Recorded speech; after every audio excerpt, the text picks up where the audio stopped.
You will hear a number of different recordings, and you will have to answer questions on what you hear. There will be time for you to read the instructions and questions, and you will have a chance to check your work. All the recordings will be played only once. The test is in 4 sections. At the end of the test, you will be given 10 minutes to transfer your answers to an answer sheet. Now turn to Section 1. Section 1. You will hear a telephone conversation between a client who wants to rent short-term accommodation and a rental agent. First, you have some time to look at questions 1 to 5.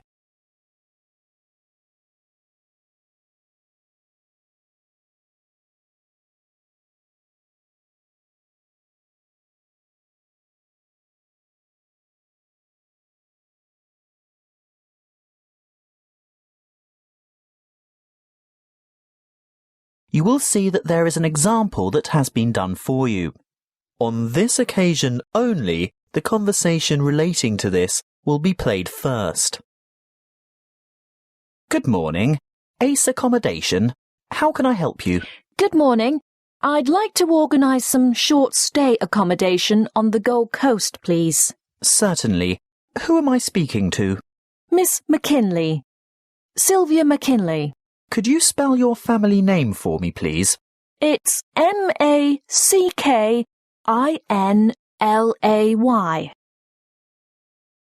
The client's family name is McKinley, so McKinley has been written in the space. Now we shall begin.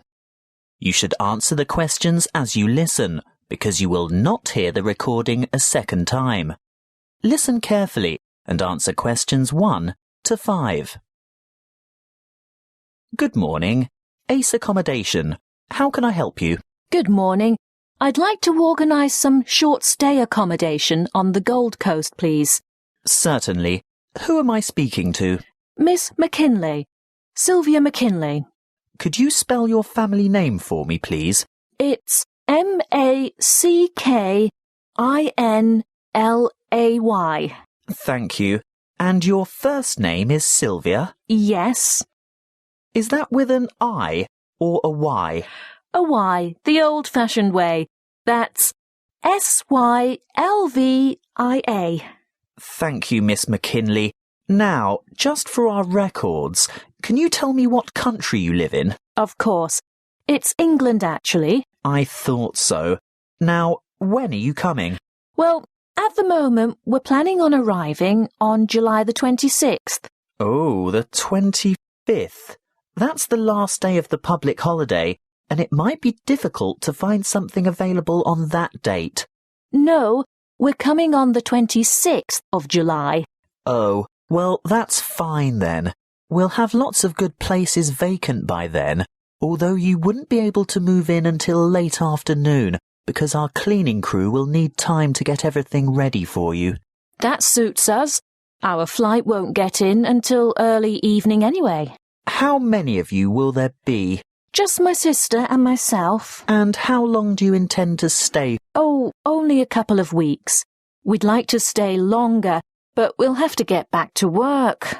So, you're not coming on business then? No, it's just a holiday. Why? What difference does that make? Oh, you'd be surprised. Business people have different needs. You know, wireless internet, even fax machines and photocopiers. No, we won't need any of that stuff. We'll be coming to relax and get away from all that kind of thing. Before you hear the rest of the conversation, you have some time to look at questions 6 to 10.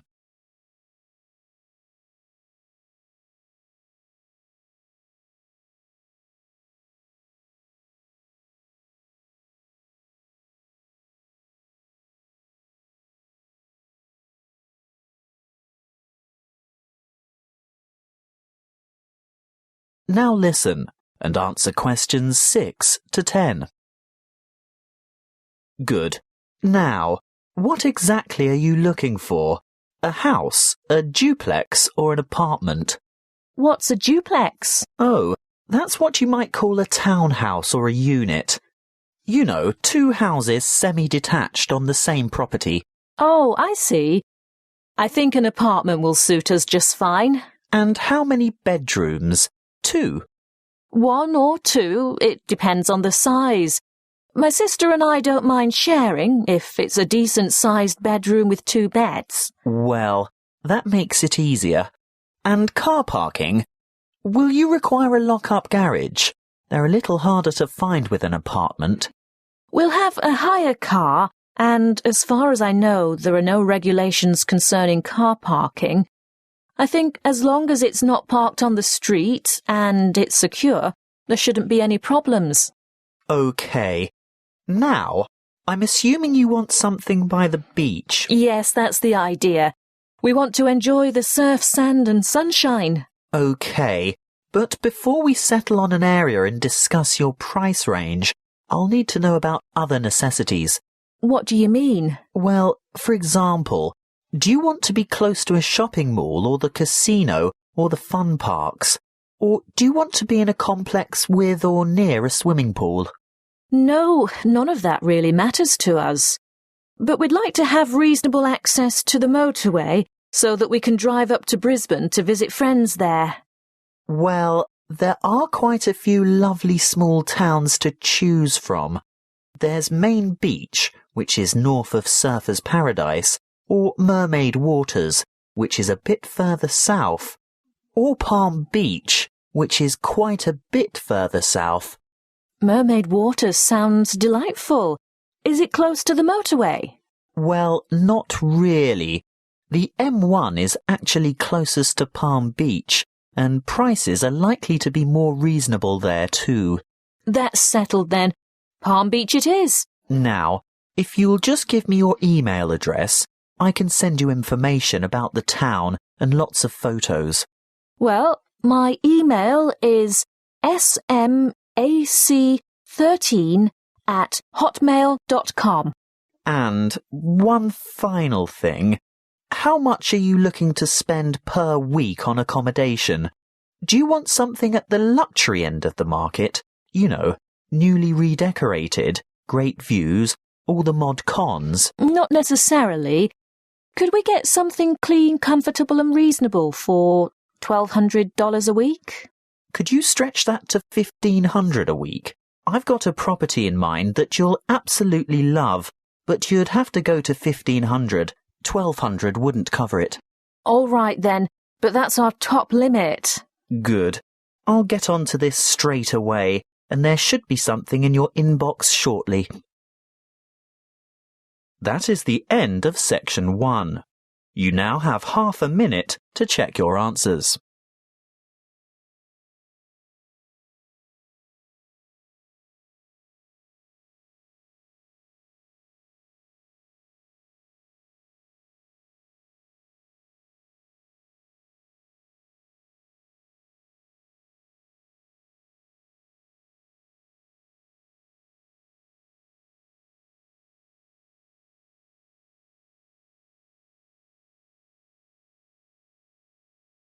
Now turn to Section 2. Section 2. You will hear a member of the Active Outdoor Club talking to a group of interested potential members. First, you have some time to look at questions 11 to 14.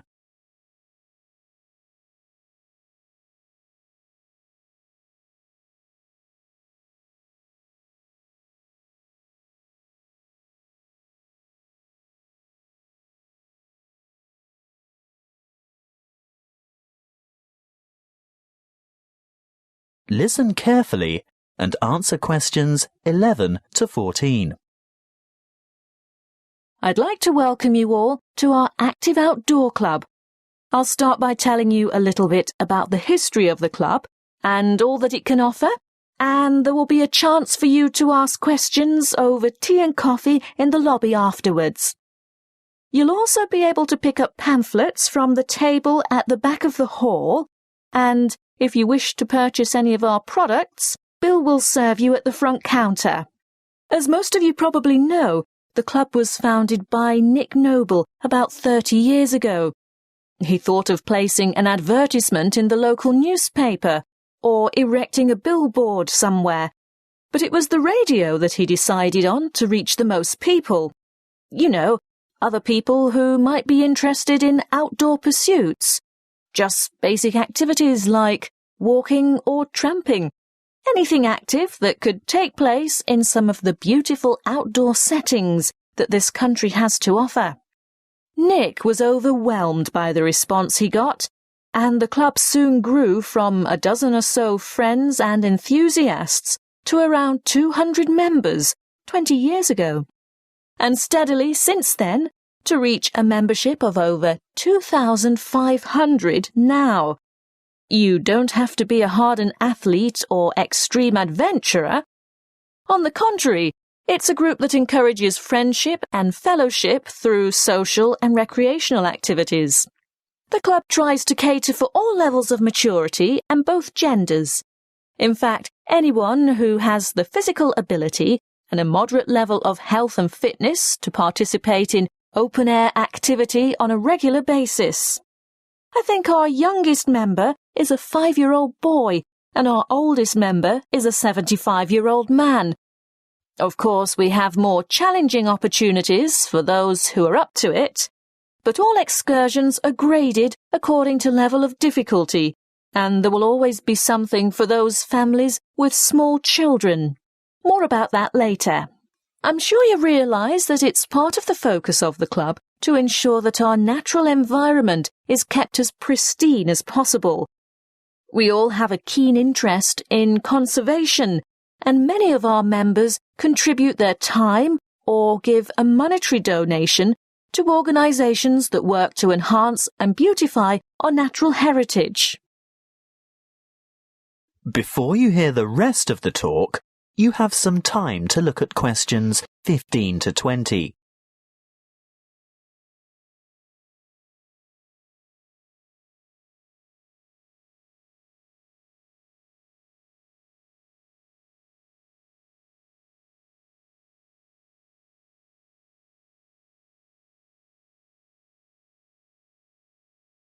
Now listen and answer questions 15 to 20. OK, now going back to the grades of activity, first of all, tramping. This is very popular with singles and couples without children, but is certainly not restricted to those groups. Tramping is arranged for Tuesdays and Saturdays throughout the year. Most tramps are of a duration of 3 to 5 hours, depending on the weather and the terrain, and of course the time of year. You would need to check the newsletter or the website to find out place and time, and if you wish to participate, phone the coordinator who can give you more information. I'll move on now to walking, which is very popular with families, but open to everyone, and walks are arranged for every Thursday and every Sunday over the course of the entire year. Walks last no more than 3 hours, although the Thursday walks might be shorter. And again, you would have to check the newsletter for details of the time and area to meet and get in touch with the walking organiser to confirm your participation. Now, the Wanderers are what you might call a subgroup of the Active Outdoor Club. This group was set up to cater for the less active, more elderly, or families with very young children who still want to enjoy the great outdoors, but without quite so much exertion. Bear in mind that the length of these activities is variable, but we're always home before dark. Any member of the club is welcome to join in their activities on a Sunday, which include visiting some of our more beautiful parks and botanical gardens, beach walks, picnics, and even boat trips to visit some of the small islands off the coast. Often guided tours can be arranged if there is enough interest. If you'd like to see what the Wanderers are up to, check the website and then phone the leader for more information. I'll bet you're all ready for that cup of tea now. But before I finish, I really must mention something that can be a lot of fun. A great opportunity to form new or strengthen existing friendships, and a chance to explore a part of the country that you may never have seen before. These are our mystery weekends. The committee puts a lot of time and effort into the organisation of these weekends away, not only for health and safety reasons, but also to ensure that everything runs smoothly and everyone has a good time. There will be a charge to cover travel and accommodation costs, but apart from that, it's an affordable and exciting weekend away from the city. For more information, call the chairman of the committee. You'll find his phone number in the newsletter. So, that's all I have to say at this point. Please enjoy the refreshments, chat with the others, and feel free to ask questions. All the committee members are wearing large red name badges, so they're easy to find. That is the end of section 2. You now have half a minute to check your answers.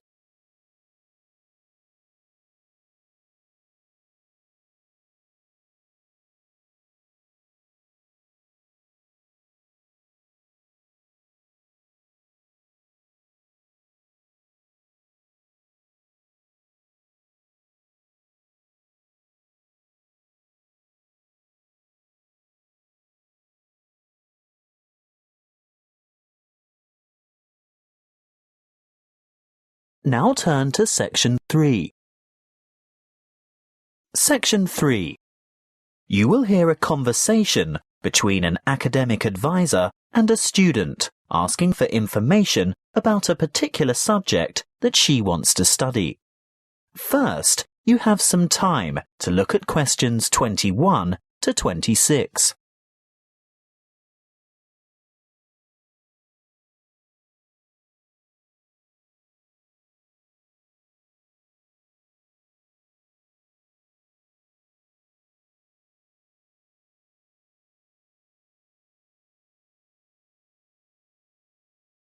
Listen carefully and answer questions 21 to 26.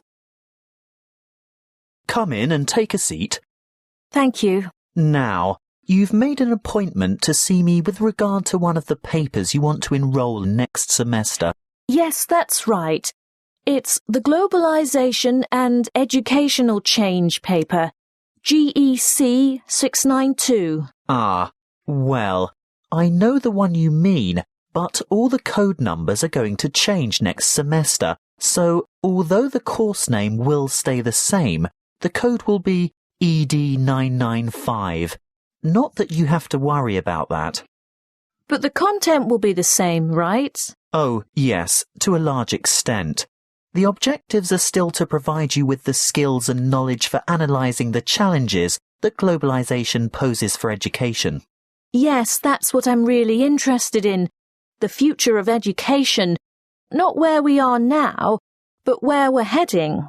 Well, you'll most likely enjoy the course because it'll give you the opportunity not just to explore, but also to document the advancement of new educational developments. And there'll be quite a lot of analysis involved. Yes, obviously. But once you've examined how education has been affected by cultural values and socio-economic structures, you'll go on to debate the pros and cons of the restructuring of public education in view of rapid globalization. I see, but when you say public education, do you mean worldwide? No. That would be far too large an undertaking for just one paper.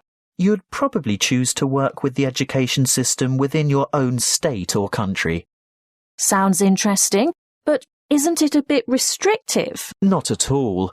From there, you'd move on to explore the impact of internationalization on curriculum diversity in both developing and developed countries. Have you had a chance to look at the assessment criteria yet? Actually, I have. And it makes me a bit nervous just thinking about it. Why's that? Well, I see that the first assignment starts with an illustrated PowerPoint presentation to the rest of the class. I've never done one before. No need to worry. You can get help with that. Anyway, this presentation isn't graded. It's what we call a formative assessment. The feedback you get will help you to finalise the written review. That's a review of those academic articles in the first part of the reading list, right? Yes, but you only have to choose 5 of them. That first assignment is worth 30%. And the second assignment? There are 2 parts to that also, and both are graded. 20 marks will go towards your participation in a seminar, and then there's a 5,000-word essay, which will be graded out of 50. Thanks. Before you hear the rest of the conversation, you have some time to look at questions 27 to 30.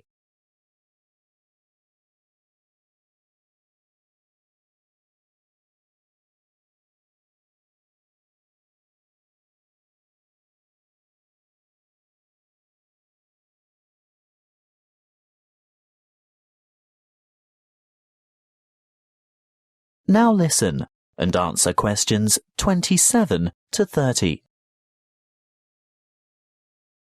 Is there anything else I can help you with? Yes, the reading list is quite long. Where do you think I should start? Well, I'd suggest you leave the articles until the semester is underway, but a good preparation would be to look at some of the major texts. These ones here. In any particular order? You could start with this one by Tower, here at the bottom of the page. Sorry, who? Tower. Tower. 2007. Comparative Education. That should give you a good basis. Then move on to Eliot. Educational Issues of the New Millennium. But be sure to get the 2008 edition, not the original 1998 edition, because so much has changed since 1998. The new edition has extensive revisions and a lot of new material. OK, so that's Tower first, then Eliot. I think I could handle a couple more over the summer break. Well, in that case, look for Brown's Education and Globalization, published in 2009. Actually, there are quite a few books by Brown, but I'd start with that one and leave his others till much later. And I'd also really recommend this one here, Globalization and Knowledge Policy by York, published quite recently in fact, 2010. That is the end of section 3. You now have half a minute to check your answers.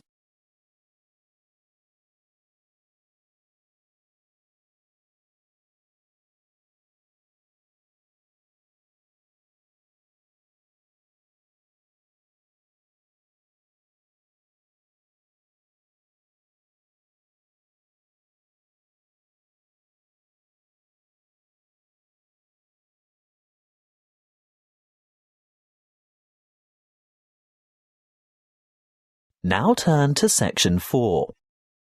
Section 4. You will hear a lecture on immunity and immunization. First, you have some time to look at questions 31 to 40.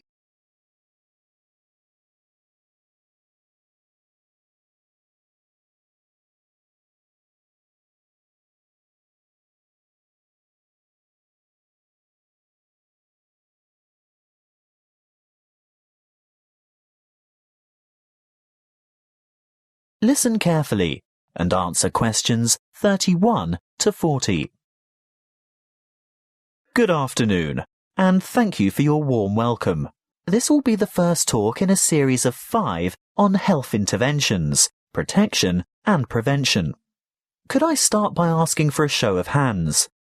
How many of you have had a flu vaccination at the beginning of winter? I thought so. You young ones always think you're indestructible. Well, as you are no doubt aware, disease-spreading germs or pathogens are everywhere. On a daily basis, the human body has to ward off attacks by various harmful bacteria and viruses. A healthy body has a good defense system against many of these germs, but the defense only operates well against microorganisms that it has already encountered, in which case it is said to be immune. There are 2 ways in which humans acquire natural immunity. Actively, when a person has first suffered and then recovered from an illness, and passively, when ready-made protection is transferred into the body, for example, from the maternal blood via the umbilical cord to an unborn child, or through breast milk. Now, artificially acquired immunity can help the body to fight disease, so we can use active immunization as a preventative measure. This is when a person is vaccinated against an illness by injection or oral ingestion of a tiny amount of weakened or inactive germs, not enough to actually cause him or her to contract the illness, but sufficient for the body's defense system to recognize and respond to the threat by forming antibodies. Intervention using passive immunization, on the other hand, is a method of curing an illness after it is too late for prevention. It is less effective than active immunization and takes longer to work. It is used when the body has already been invaded by bacteria and the person is ill. In this case, there is no time for the body to make antibodies of its own, so proteins, usually taken from the blood of animals, are injected to equip the patient with the essential antibodies to combat the particular illness. Let's have a quick look at a bit of history. The discovery of vaccination to boost the body's immune system by making it sensitive to particular disease-causing bacteria was made by an 18th century English doctor called Edward Jenner. He noticed that survivors of smallpox, a common but extremely dangerous disease, never contracted the disease a second time. In other words, they were immune. He studied a similar disease in cows called cowpox and realized that people in contact with the infected cows became ill with symptoms resembling smallpox. However, this disease was quite mild by comparison, and those who contracted cowpox were then immune to smallpox. He conducted an experiment by injecting a child with a small amount of pus taken from a cowpox pustule. The child subsequently became ill, but soon recovered. Later, he injected the child with pus from a smallpox pustule, and the child did not get sick. He had developed immunity to the more dangerous disease. The antibodies produced to fight the cowpox bacteria had been able to fight off the smallpox bacteria. What are antibodies? Well, antibodies are made by white blood cells called B lymphocytes, and this is done in response to the presence of antigens, or other bacterial toxins, which have been released by the microorganisms, what we commonly refer to as germs, that have invaded the body. These Y-shaped antibodies, or you can think of them as antitoxins, may stop the toxins or repair the damage they have done by what is known as the antigen-antibody reaction, which takes place within the plasma of the blood. A correct antibody, for that disease, clings to a particular antigen in order to render it harmless. Large numbers of these pairs clump together to form a bigger unit.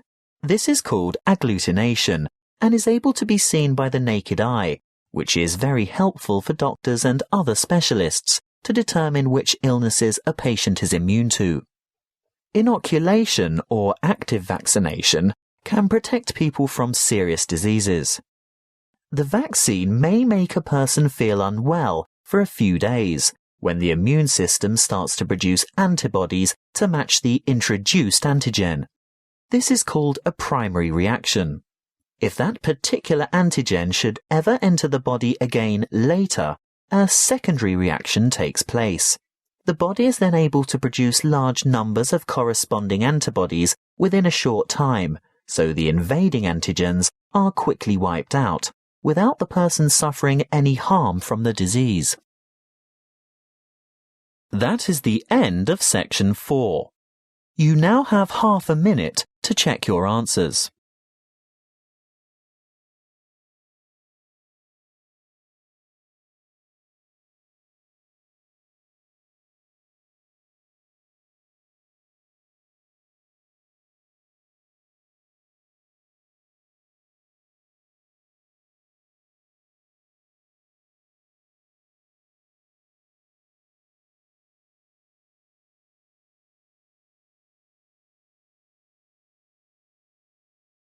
That is the end of the listening test.